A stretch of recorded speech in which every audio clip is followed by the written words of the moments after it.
I'm Jim, And I'm Garrett. and this is Jim Jim and and Garrett Garrett at the at the movies. movies. Hello, everyone. Good evening. It is. We are going to be talking about the newest opening, Shazam. We'll be pairing that with the most obvious pairing of all time, Big. I know we missed last week's podcast where we were set to review Gloria Bell and Gloria. Unfortunately, life interceded, and so we weren't able to do that. But Gloria Bell, I was able to see it. And I'll just give a brief review over that. Overall, it's not a recommend for me. It is 2.5 stars out of 5. The reason for that is even though Julianne Moore is actually quite exceptional in the role, in the lead role as Gloria, I felt that the film lagged a bit in ways that the previous film didn't. There was also a sense in which Julianne Moore was really quite um, she was put together in a way. She had a wherewithal about her and a charm and a class to her that I think belied some of the character and what the film was trying to treat its character as.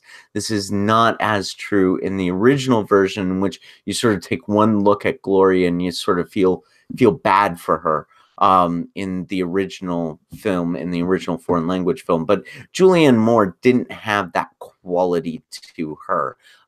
She's good. She plays the scenes well, but there's still a magnetism about her as an actress and her as a performer that she wasn't quite able to shed to the point where I was really able to believe this character in this situation. Now, that could be as a result of my bringing in the expectations of the previous film into this film. That's entirely possible. But for me, the film didn't fully work, wasn't as cohesive as the previous film was. So that's my brief sort of summary of Gloria Bell.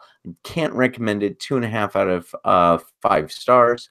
But that is not exactly how I feel about Shazam. This is the latest offering from in the DC universe, or the DCEU as it was purported to be. The Zachary Levi stars as one half of the titular character, Shazam, the superhero version of Billy, previously known as Captain Marvel. But Zachary Levi stars, and this is a story of a child who, through magical ability, is able to uh, become a superhero simply by saying the word Shazam. He is pursued by Mark Strong, who was an erstwhile receiver of the magic, who wishes that he could steal the magical powers. He is helped along by his adoptive family, including the great Jack Dylan Grazer, who almost steals the movie as Freddie Freeman. No relation to the baseball player. So this was a film that mildly works for me. I liked most of it. What did you think about it, Garrett? Pretty much the same. I had some difficulties, I think, with some of the world building. The sort of setup premise with the wizard felt just, I mean, it felt very, frankly, kind of 1940s-ish, which obviously they're drawing on the comic book, and so they were staying true to the source in that regard, but it felt a little bit silly to me. But once I sort of decided to get on board with the premise and just roll with it, I thought most of the other elements worked great. Yeah, I mean, Zachary, is it Levy or Levi? I'm not sure how his last name is pronounced. Levi was the one that's what I've heard the most often. Levi. So Okay. Yeah. yeah. Zachary Levi, I found myself wondering the whole time, how has he not been a top billing star before? I mean, I know he had a show, Chuck, which I didn't watch, but it was apparently quite popular. And he's been working a lot, but he's never really had sort of top billing before this. And I think he's does such a great job with charisma and charm and playing what is essentially a 12-year-old kid, with talent and humor.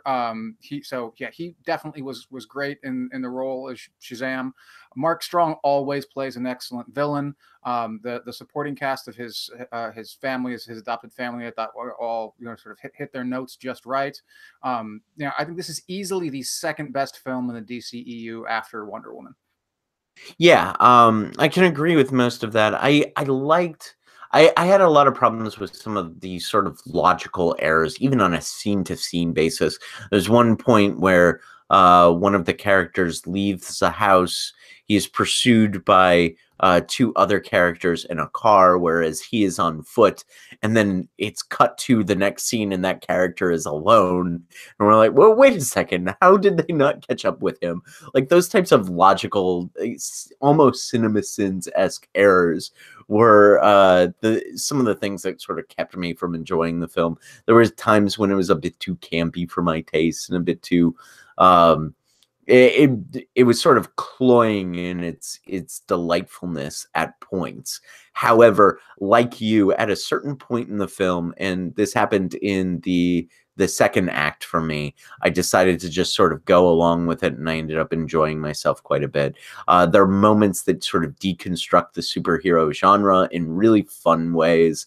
Even in the third act climax, which you sort of just sit back and go, oh shit, here we are gonna explode some things again. But this third act climax was a little bit more cohesive and held together a little bit more than, for example, the third act climax of Wonder Woman. So I ended up liking the film almost in spite of itself.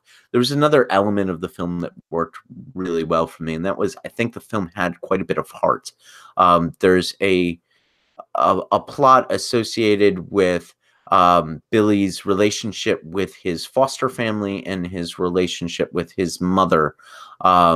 His he loses his mother in the first act of the film, and there is a pursuit to try to find her again, and that sort of that push pull of that character ended up working well for me, a lot better than it probably should have, given kind of the cliches that it jumps through, the cliched hoops that it jumps through. Overall, though, I ended up really connecting with the characters, and I think that has everything to do with the performance by Jack Dylan Grazer, who really, he's really quite good, and so is Asher Angel, who plays young Billy as well. I think both of them kind of sold that emotional core of the film for me. Yeah, I felt that the storyline between Billy and his mother certainly added depth, and it was well acted, but it played out exactly the way it's going to play out. There was no Right. real surprise, no real twist, no real raising of the stakes in any particular way. I was kind of hoping they were going to throw us a curveball there, and they didn't. But there is a third act twist which caught me off guard, which I found quite enjoyable. And I won't spoil it here, of course, because we don't do spoilers. The you call it heart. For me, what it felt like was it felt like a superhero movie out of the 80s. When I was a kid growing up watching, I think the film does a great job of capturing sort of the spirit of what it feels like to be a kid and to be dreaming about being a superhero and having superpowers and stuff like that. And it with total sort of sincerity, sort of throws itself into this is a movie for young children, not super young children, but kids in 11, 12 years old. And if you can remember what it's like to feel that way, then you're gonna have a good time with this movie. Yeah. I mean, there is sort of a tonal inconsistency there because there is a strip club joke. It's not a graphic joke, but there is a strip club joke running around there. And I was wondering as I was watching it, like, this seems like a film for very young kids, and then they throw this joke in there, even though it sort of worked. It was kind of is an interesting tonal inconsistency there over Yeah, there this is overall. the age of the internet. 11 and 12-year-olds have already seen everything that they're going to see in a strip club. Really? That's frightening. Okay. On to parenting in the 21st century on the next podcast. For now, how about we rate this movie? What do you think? I give it 3.5. I give it three. I think as I left the theater, I was at 2.5. I didn't really there were some CGI things, and I didn't really fully jump on. It was only after I thought about the movie for a little bit while before it sort of tipped into a recommend for me. Um, okay, so let's move on to our movie club entry. Big, Tom Hanks's sort of starring role sort of catapulted Tom Hanks into comedic fame back in 1988, directed by Penny Marshall, starring Tom Hanks, Elizabeth Perkins, and Robert Loggia. This is actually referred to in a rather clever moment in Shazam, kind of sort of nodding that they are borrowing from Big in this thing, and it's the classic scene where Tom Hanks and Robert Loggia play the piano. What do you think of Big? Well, it's interesting because when I first saw the movie, when it first came out, I would have been 11 or 12 years old. So I was precisely the age of Fred Savage's character at the start of the film, and I had his younger perspective, and so it had a fair bit of traction for me. Yeah, I could empathize both with his desire to be older and to be bigger, but also the fear of trying to navigate a world that he doesn't really fully understand. But then, getting the sort of success and managing sort of, in some ways, have the best of both worlds, have the sort of the freedom and the power of being an adult, but also still having sort of the youthful exuberance that comes with being a child. And I hadn't seen it in many years until I rewatched it for this, and I sort of thought like, okay, this is going to be interesting because now I'm on the other side of that. I'm older than Tom Hanks was when he made this film, and so I was sort of curious to see what it would be like looking back on it. And I gotta say, I was somewhat disappointed. Maybe not so much in the film itself, but rather just how it sort of failed to sort of connect or to resonate with me the way it did when I was a kid. I think that in as much as I still valued it and appreciated it, it did do a decent job of reminding me sort of well, what it was like when I was that age, and sort of bringing me back to what it's like to be a kid again in some ways. But I didn't feel it really had much to say about adulthood or give me any sort of perspective on what it meant to be big and grown up in the literal sense. And that's not necessarily a failing of the film so much as it's just a film I think that maybe works better for younger people than it does for people my age. Yeah, and brief correction. David Moscow plays young Josh, not Oh, Fred Savage, real quick. sorry. But I know yeah, no worries. That's fine. Yeah. Yeah, there's a I found that too. Like I was charmed by the film. I liked it. I enjoyed the experience of watching it.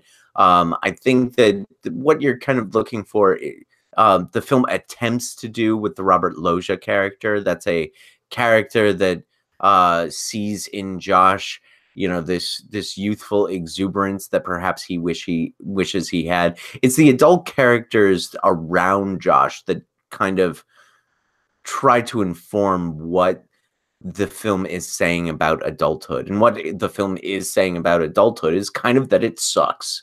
That it's not that it's sort of filled with these workaday and idiosyncratic concerns that a child can sort of brush off.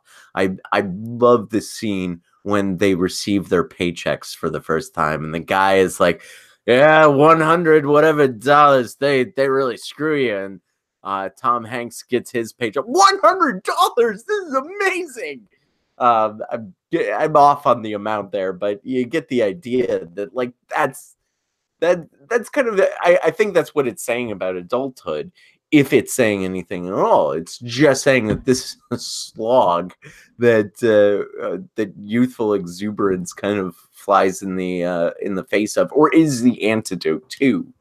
And maybe that sort of unpacks why it didn't really work for me because I don't feel that way at all. I mean, again, maybe I'm blessed, and actually, no, I'm definitely blessed in many ways, and incredibly lucky with regard to so much in my life and my career. But You gave me the option of going back to being 12 again. Fuck no, would I take that deal? I am much happier as a 41-year-old than I was as a 12-year-old. Just unambiguously. Yeah, me too. That's definitely true.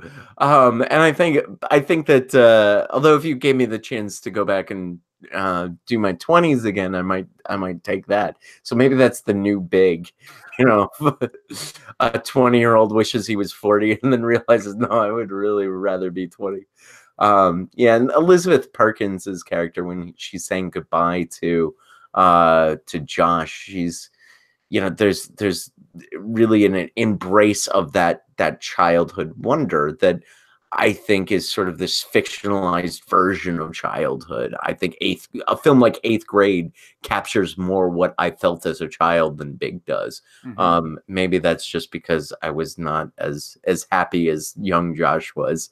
Um, let's so yeah, I think you and I we're kind of I don't know if we're interpreting the film idiosyncratically and personally rather than on its own terms, or whether or not the film is lending itself to this kind of idiosyncratic and personal interpretation. I think it certainly portrays childhood in a positive light and adulthood in a negative light.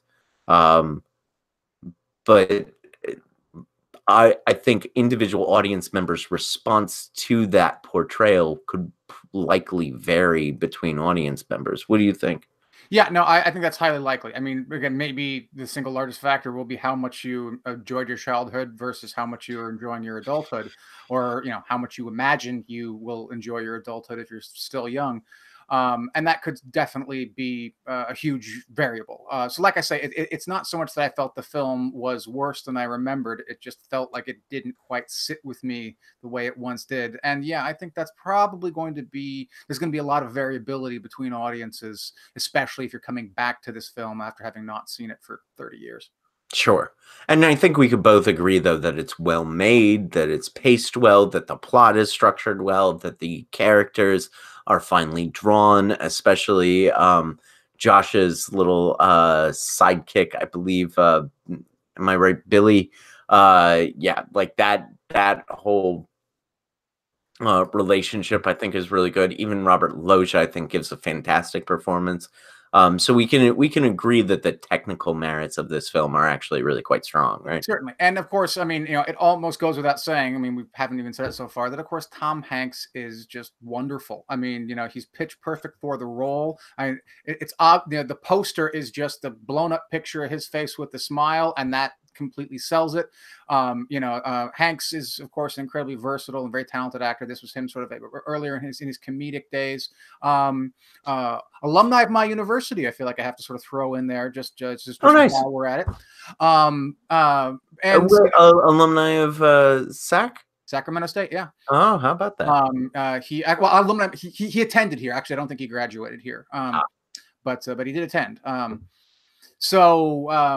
Yeah, and I mean, what can't be said about Tom Hanks, right? He's just like, by all means, one of the last few sort of genuine, awesome, sincere human beings. I mean, not for nothing that he's going to be playing Mr. Rogers, right? Because he's probably Right. the closest thing that Hollywood at least has to a Mr. Rogers anymore. So yeah, it's Tom Hanks is fantastic in this film. So Yeah.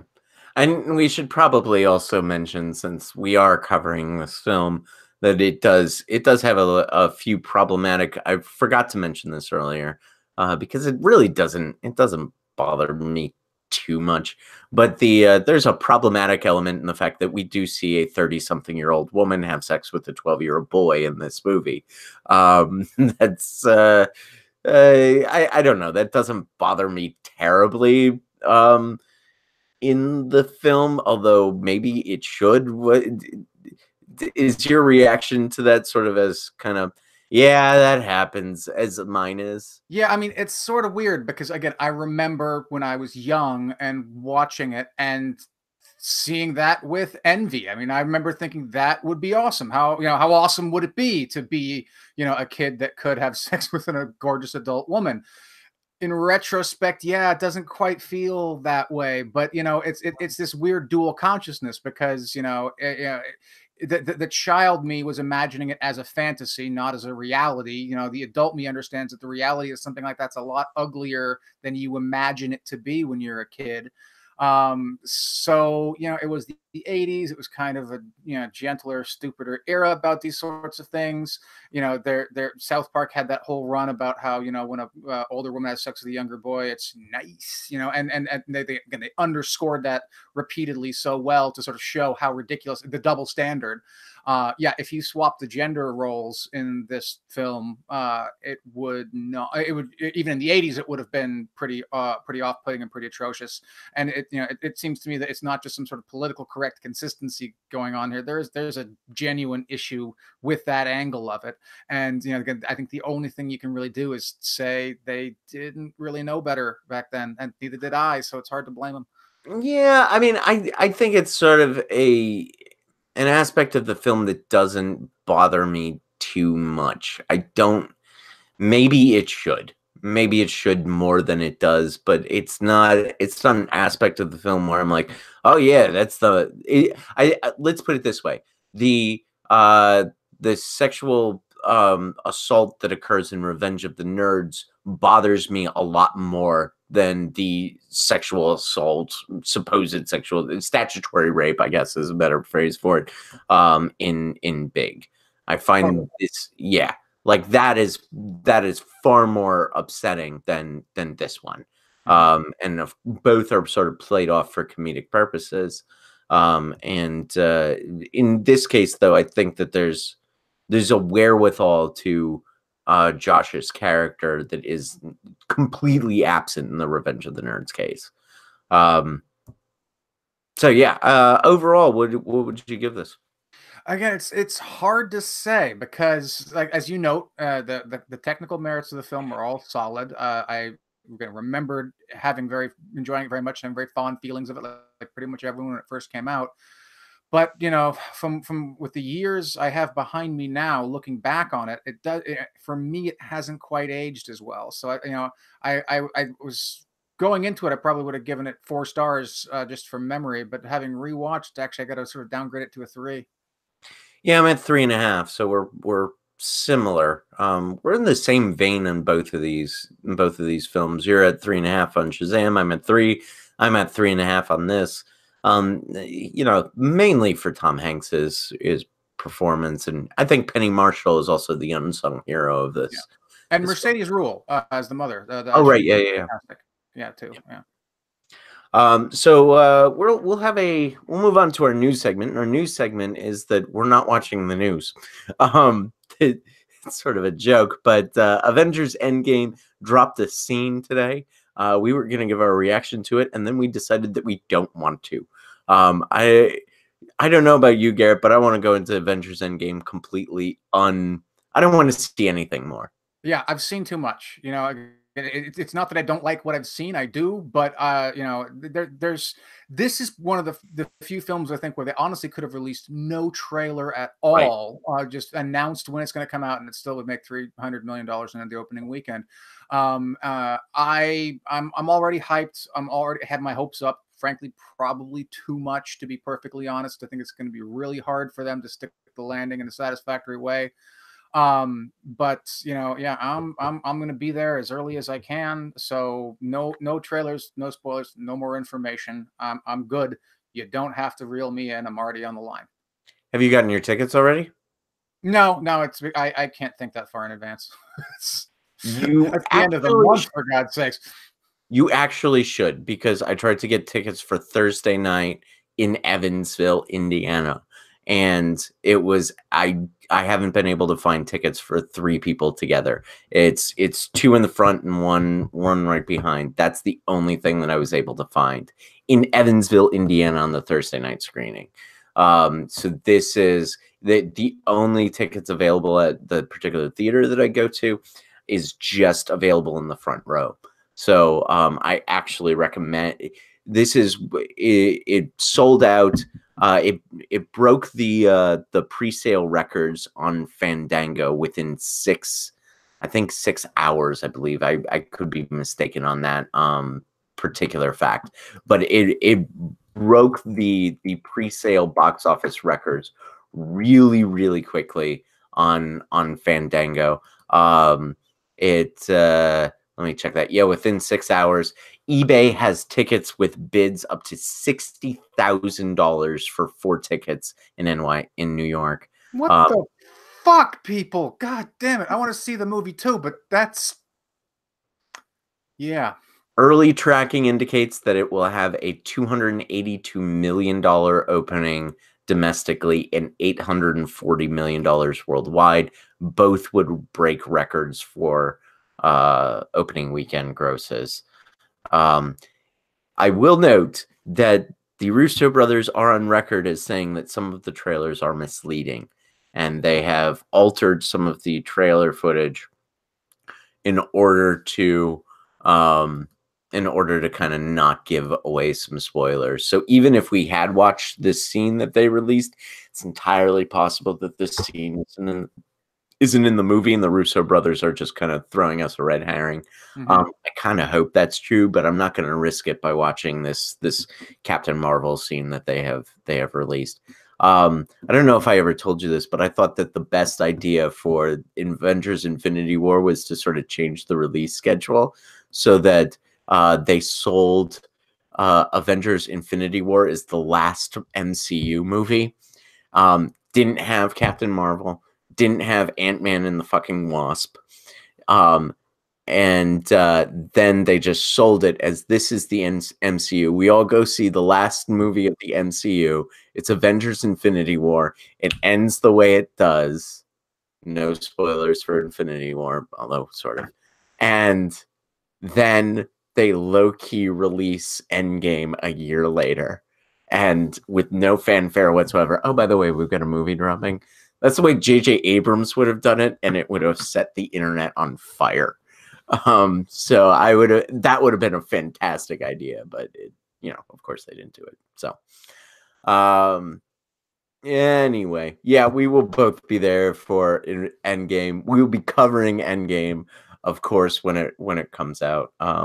As any movie review worth it, any movie review YouTube channel worth its salt will be covering Endgame, so we will be doing that as well. All right. Um, all right, so that is it for our news segment. Next week we may be taking the week off. Both of us have stacks of papers to grade and tons of work to do, so we may be taking a week off again.